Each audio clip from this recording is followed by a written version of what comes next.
Jai Hind everyone. I am Shruti Jain, Assistant Professor, MC Department, Ajay Kumar Garg Engineering College, Ghaziabad. The topic that I am going to discuss today is Concurrency Control Techniques and the subject code is BMC 204. Let's understand what concurrency control is. So, concurrency control is the management of concurrent transaction executions. So, DBMS, it implements the concurrency control techniques to ensure the serializability and the isolation of the transaction in order to guard the consistency and the integrity of the database. So, concurrency control basically means that when we have multiple transactions running together, in that case, how those transactions are being managed so that each transaction gets an idea that it is being executed in isolation. And the serializability is also ensured that transaction T1 would be executed first, followed by T2, followed by T3 and so on. And the integrity of the database is maintained. There is no mismatch or inconsistent data stored in the database at the end of the day. So, concurrency control can be performed by DBMS with various methods like locking method, time-stamping method and optimistic methods. So, today we will be talking about the log-based protocol first of all. So, when we are talking about the log-based protocol, it is the most common technique that is being used to control the concurrency, and it is based on locking the data items. The data items over here are locked in two modes, the shared mode and the exclusive mode. So, when we are talking about the shared mode is a lock which is being put when the data item is only ready to read the value from the database. So, whenever any of the data item is to be read, in that case, the shared lock is being requested by any of the transaction. And the instruction that is being requested is the lock S instruction, lock shared instruction. The other mode that we have is the exclusive mode, where the data item can both read and write any of the value. So, whenever that exclusive lock is being requested, it is requested with lock X instructions. So, if any of the transaction wants to modify a data item, it has to first take a lock, a request for a lock that is associated with that item. The lock could be a shared lock or the exclusive lock as and when needed, or whatever the need is. If any other transaction, say T2, already accesses the same data item, in that case T1 has to wait until T2 gives up that lock and then T1 locks the data item.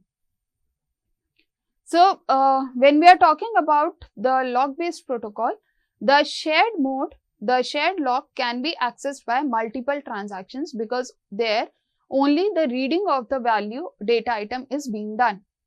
But whenever a transaction is acquiring the exclusive mode, it needs to check whether that mode has been taken up by some other data item or some other transaction or not. So, we have the lock compatibility matrix for the shared and the exclusive lock.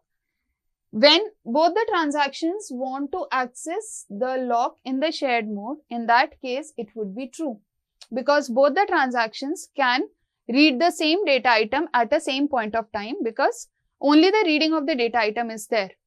But when they are going for the exclusive mode, in that case it is all false, reason being only one transaction can acquire a exclusive mode lock on one data item. Until and unless that lock is released, in that case the other transactions has to wait. So, all of them is false over here. It is true only when both the transactions are accessing the shared lock. So, this is what we have discussed. A transaction may be granted a lock on any item if the requested lock is compatible with the locks that are being already held on the items by other transaction. Any number of transactions can hold shared locks on any item, but if any transaction holds an exclusive lock on the item, no other transaction may hold any lock on the item. If the lock cannot be granted, the requesting transaction is made to wait till all incompatible locks held by other transactions have been released. So the lock is then granted once all the locks are released. So we have an example over here from T2 transaction, which has first acquired a shared lock on the data item A. It reads the value of A and unlock A. Then it takes another lock on shared lock on B. It reads that value and unlock the B, the data item B, so that other transactions may use. And then it displays A plus B. It could be an exclusive lock also. If that is an exclusive lock, it would be lock X on A. It would read A, make some updations. A is equal to A plus 50 maybe. It would write A and only then it will unlock A. So if it is going to access the exclusive lock, this would be the situation where an exclusive lock is first taken up, reading of the value, updating the value of A, writing it and then unlocking A. The next protocol that we are talking about is a validation based protocol. So execution of the transaction is done in 3 phases over here. The first one is the read and the execution phase. The second one is the validation phase. And the third one is the write phase. The first phase is the read and execution phase, where the transaction Ti writes only to the temporary local variable. So here the read and the execution will not make any effect on the original database. Instead, it will only write onto the temporary local variables. No updations onto the actual database would be there. When it comes to the validation phase, in that case, it will check or validate to determine if the local variables can be written without violating the serializability. So again, over here, nothing would be done onto the original database, only the validation test would be performed onto the local variables, and then it will be checked whether those variables can be written into the actual database or not. When it comes to the write phase, that is the validated phase, where the validation has been done. It has been approved that yes, these updates can be applied to the database, and then the updates are applied, otherwise the TI is rolled back. So these are the 3 main phases which are there in the validation based protocol. Read and execution phase, where all the operations related to read and the updations are being done, but those updations are not directly made into the database. Instead, those updations are made onto the local variable.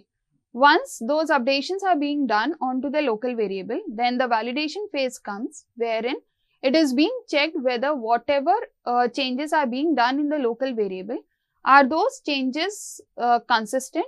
They'll make the database consistent. There will not be any duplicacy. There will not be any serializability issue. If there is no serializability issue and will make the database consistent, then it passes the validation phase and enters into the write phase. In the write phase, all those updates are being applied to the database if it is validated. If it is not validated, that means there is some issue in the validation phase. In that case, the transaction Ti is rolled back. So the 3 phases of concurrently executing transactions can be interleaved, but each transaction must go through these 3 phases in the same order that is given over here. For simplicity, we can assume that the validation and write phase occurs together atomically and serially. That is, only one transaction executes validation or write at a time. It is also known as optimistic control, concurrency control protocol, since every transaction executes fully in the hope that all will go well during the validation.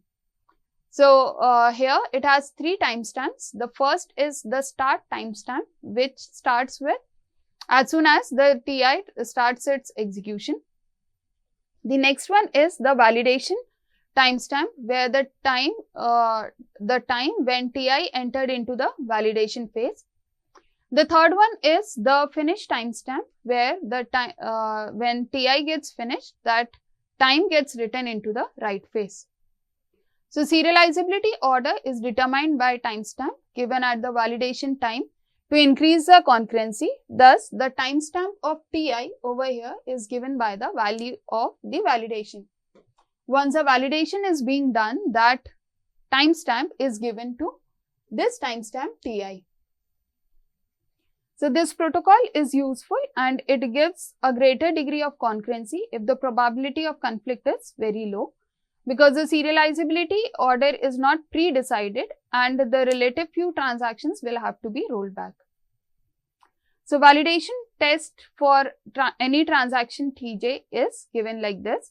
If for all Ti's with the transaction timestamp of Ti is less than timestamp of Tj, this shows that suppose we have two transactions T1 and T2. T1 has a lower timestamp as 100, T2 has a lower timestamp of has a higher timestamp of 200. That means timestamp is when the transaction enters into the system for execution. This shows that T1 is a older transaction and T2 is a newer transaction. If one of these conditions holds true, that is finish of Ti should be less than the start of Tj, we believe that what all transactions enter into the system, older transaction gets executed first, only then the newer transaction will be executed. So, finish of Ti should be less than the start of Tj. So, finish of Ti, that means this transaction has completed its execution, only then T2 will start. So, this could be true. The other one is finish of Ti should be less than the validate of Tj. Again, this has finished its work, only then the other transaction is validating it. So, in that case again it would work. The other condition would be validate of Ti should be less than the validate of Tj. Again, validation is a time where it is checking whether the database would remain consistent even when those updations are being done. So, in that case, validation of Ti, that is the previous transaction, would be less than the validation of Tj. The other one is the start of Tj is less than finish of Ti is less than validation of Tj. That means, suppose we have a transaction T1 which started reading, which started at 120, it validated at 150 and it finished at 190. Now, this started at 210, it validated at 215 and it finished at 220. Now, start of Tj is 210 is less than finish of Ti. Is it true? No, this is not true. But the set of data items written by Ti does not intersect with the set of data items that are read by Ti. That means, if this is working on data item A and if this is working on data item B, then there is no issue. If both the data items are different, then there will not be any issue. That means transaction T1 is working on data item A and transaction T2 is working on data item B, then there will not be any issue. But if there is a working being done on the same data item, then the transaction Tj is to be aborted. So, if they does not intersect with the set of data items being read by Ti, then the validation succeeds and Tj can be committed. Otherwise, the validation fails and Tj is aborted. So, either the first three conditions are satisfied and there is no overlapped situation, or the second condition is satisfied and the write of Tj does not affect the read of Ti since they occur after Ti has finished its read. Then the write of Ti does not affect the read of Tj since Tj does not read any item that is being written by Ti. We always believe that the older transaction would be performing the read operation first and then the newer transaction would be performing any of the operation. So, we have a schedule which is given to us like this. We have two transactions T14 and T15. where transaction 14 is reading an item B. Suppose B has initial value 100 which is being read by 14. 15 will also perform read. They will not conflict because they are reading any data item. So this is being updated. In the local variable, the value of B becomes 50. It will read A. Again, suppose the value of A is 200. In the local data item, the value of A becomes 250. It will also perform read. No problem, because read and read does not conflict. And it will validate. It will check whether everything has been done properly or not. And it will display A plus B. Here again, it will validate and will write the value of B. Once the validation has been done, in this case, the value of B would be updated as 50 in the database and the value of A would be updated as 250 in the database. The next one that we have is multiple granularity. Multiple granularity, it allows the data items to be of various sizes and it defines the hierarchy of the data granularities, where the smaller granularities are nested with the larger ones. It can be represented graphically as a tree. In this case, what happens is we have initially the database. We have these 4 levels. The database, which is further divided into the area. Each area would be having different multiple files and each file would be having multiple records. So when we are talking about the fine granularity, we are basically talking about the files and records over here. So they have higher concurrency, higher locking overhead because every record is to be locked or every file would be using a separate locking system. But when we are talking about the coarse granularity, it is higher in the tree and it has low locking overhead because we are working on the database and the area over here. So database and area would be having a lower locking overhead because we have very less number of databases and the areas. As we move down to the hierarchy, the values or the nodes increases. So, like we have seen in the locking protocol, we have, in addition to the shared and exclusive lock, we have 3 more locks that are there. The intention shared lock, the intention exclusive lock and the shared and intention exclusive lock. So, when we are talking about the intention shared lock indicates the explicit locking at the lower level, but only with the shared lock. That means, at the higher level, if suppose this is the node and we are applying the intention shared lock over here, in that case, all the lower level will be into the shared lock. Shared lock means that only read is possible. There is no option for doing the write.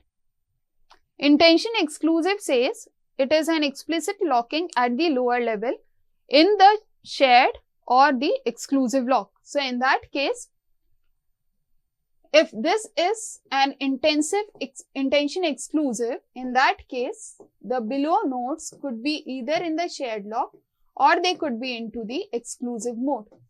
It depends on the nodes that are working over here. If they only want to read, they will be taking up the shared lock. If they want to read and write, in that case, they will be taking the exclusive locks. The next one that we have is shared and intention exclusive. The subtree rooted by that protocol, that node is locked explicitly in the shared mode.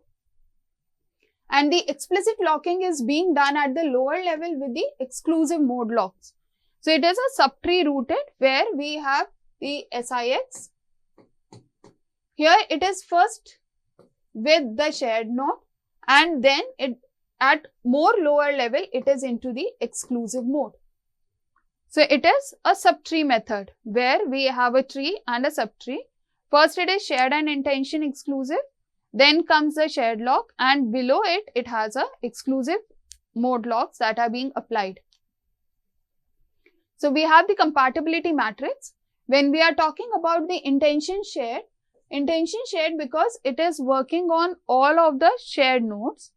It is reading the data that would be going with the intention shared, that would be going with the intention exclusive, because intention exclusive basically talks about the shared and the exclusive. It also works with the shared, it also works with the shared intention exclusive, but it does not work with only the exclusive one.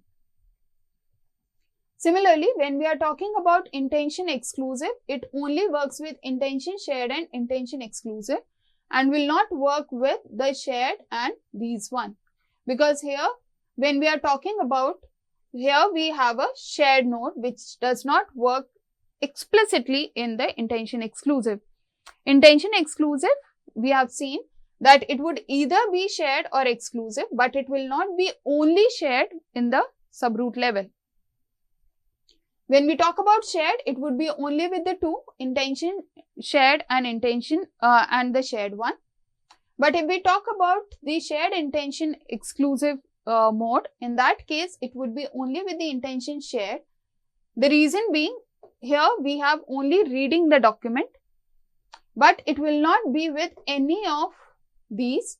And when we talk about only exclusive, it will not go with any of the locks that are already there. So, a transaction TI can lock a node using the following rules. The lock compatibility matrix must be observed, that we have just seen over here. The root of the tree must be locked first and may be locked in any mode. The node Q can be locked by TI in the shared or intention shared if the parent is currently locked in the intention exclusive or intention shared. Because intention exclusive and intention shared give us the permission to either go in the shared or intention shared mode. The node Q can be locked in exclusive, shared intention exclusive or intention exclusive mode only if the parent Q is currently locked in either intention exclusive or shared intention exclusive mode. TI can lock a node only if it is not previously unlocked by any of the node. That means it is a two-phase method. It can only be locked if it is not being unlocked. Any node can be locked only one time. TI can unlock a node only if none of the children are currently locked by TI. The parent node can only be unlocked if all its children are unlocked. So, the locks over here are acquired in a root to leaf order, whereas they are released in leaf to root order. That means if this is a parent node and these are the child nodes, the lock would be going from here, but release would be going in a bottom-up approach. So, that is all for today. Thank you.